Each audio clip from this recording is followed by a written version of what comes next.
ada persiapan. Saya kan hanya sebagai saksi. Dia hanya menceritakan apa yang saya lihat, saya alami di persidangan. Yang jelas ini adalah kasus pertama dalam sejarah peradilan Indonesia. Tapi persidangan itu seperti apa sih? Kronologinya seperti apa sih? Kronologinya kan Anda sudah lihat begitu. Kan intinya begini. Kan si Rasman menuduh sampai 11 kali posting di Instagramnya mengatakan saya itu penjahat seks, saya itu kelainan seks. Dan kalau sidang pertama, kedua kan sampai ketiga kan sidang terbuka kan.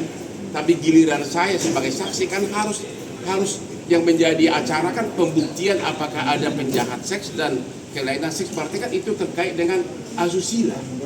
Menurut undang-undang bahwa apabila materi persidangan adalah tentang asusila harus tertutup.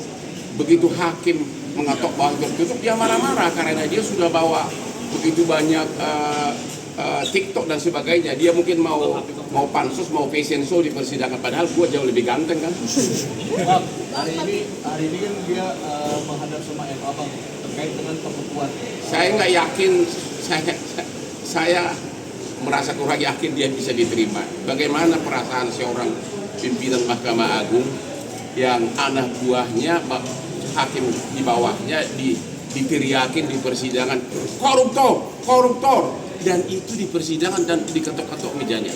Jadi dia sudah sadar bahwa sudah berakhir karir dia karena ada dua hal yang paling penting.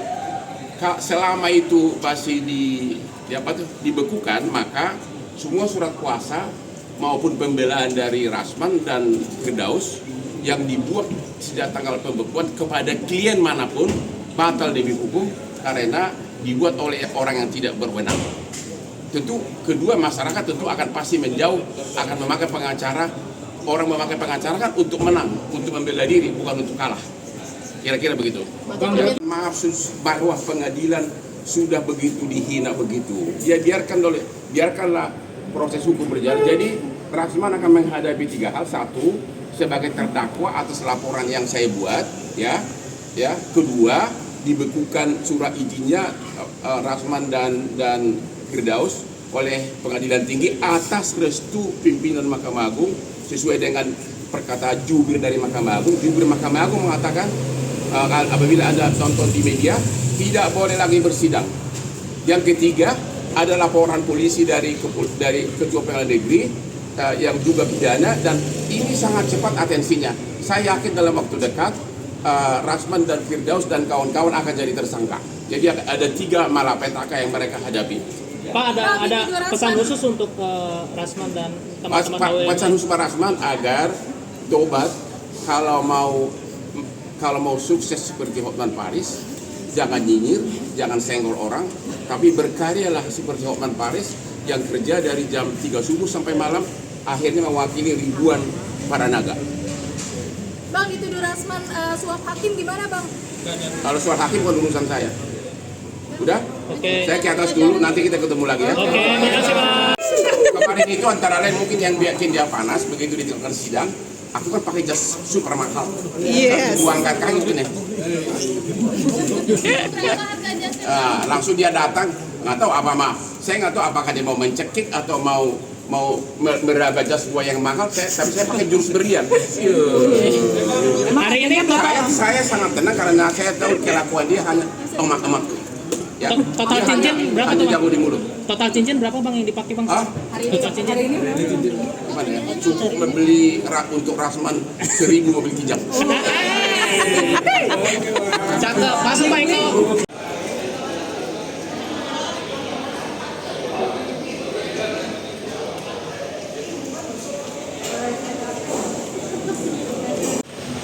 Siap teman-teman. Yes.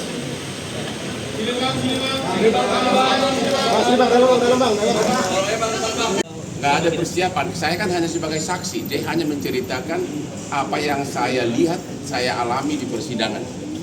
Yang jelas ini adalah kasus pertama dalam sejarah peradilan Indonesia. Tapi persidangan itu seperti apa sih? Kronologinya seperti apa sih? Kronologinya kan Anda sudah lihat begitu. Kan intinya begini. Kan si Rasman menuduh sampai 11 kali posting di Instagramnya mengatakan saya itu penjahat seks, saya itu kelainan seks. Dan kalau sidang pertama, kedua kan sampai ketiga kan sidang terbuka kan, tapi giliran saya sebagai saksi kan harus yang menjadi acara kan pembuktian apakah ada penjahat seks dan kelainan seks, berarti kan itu terkait dengan asusila. Menurut undang-undang bahwa apabila materi persidangan adalah tentang asusila harus tertutup. Begitu hakim mengatok bahwa tertutup, dia marah-marah karena dia sudah bawa begitu banyak TikTok dan sebagainya. Dia mungkin mau pansus, mau fashion show di persidangan, padahal gua jauh lebih ganteng kan. Bang, hari ini kan dia menghadap sama MA Bang terkait dengan pembekuan. Saya nggak yakin, saya merasa kurang yakin dia bisa diterima. Bagaimana perasaan seorang pimpinan Mahkamah Agung yang anak buahnya, hakim di bawahnya diteriakin di persidangan, koruptor, dan itu di persidangan dan diketok-ketok mejanya. Jadi dia sudah sadar bahwa sudah berakhir karir dia, karena ada dua hal yang paling penting. Selama itu masih dibekukan, maka semua surat kuasa maupun pembelaan dari Rasman dan Firdaus yang dibuat sejak tanggal pembekuan kepada klien manapun batal demi hukum karena dibuat oleh orang yang tidak berwenang. Tentu kedua, masyarakat tentu akan pasti menjauh, akan memakai pengacara. Orang memakai pengacara kan untuk menang, untuk membela diri, bukan untuk kalah. Kira-kira begitu. Maaf bahwa pengadilan sudah begitu dihina begitu. Ya biarkanlah proses hukum berjalan. Jadi Rasman akan menghadapi 3 hal. 1, sebagai terdakwa atas laporan yang saya buat, ya. Kedua, dibekukan surat izinnya Rasman dan Firdaus oleh Pengadilan Tinggi atas restu pimpinan Mahkamah Agung sesuai dengan perkataan jubir dari Mahkamah Agung. Jubir Mahkamah Agung mengatakan apabila Anda tonton di media tidak boleh lagi bersidang. Yang ketiga ada laporan polisi dari Ketua Pengadilan Negeri yang juga pidana, dan ini sangat cepat atensinya. Saya yakin dalam waktu dekat Rasman dan Firdaus dan kawan-kawan akan jadi tersangka. Jadi ada 3 malapetaka yang mereka hadapi. Pak, ada pesan khusus untuk Rasman dan teman-teman pesan khusus Pak Rasman agar tobat, kalau mau sukses seperti Hotman Paris, jangan nyinyir, jangan senggol orang, tapi berkaryalah seperti Hotman Paris yang kerja dari jam 3 subuh sampai malam, akhirnya mewakili ribuan para naga. Bang, dituduh Rasman suap hakim gimana Bang? Kalau soal hakim bukan urusan saya. Udah?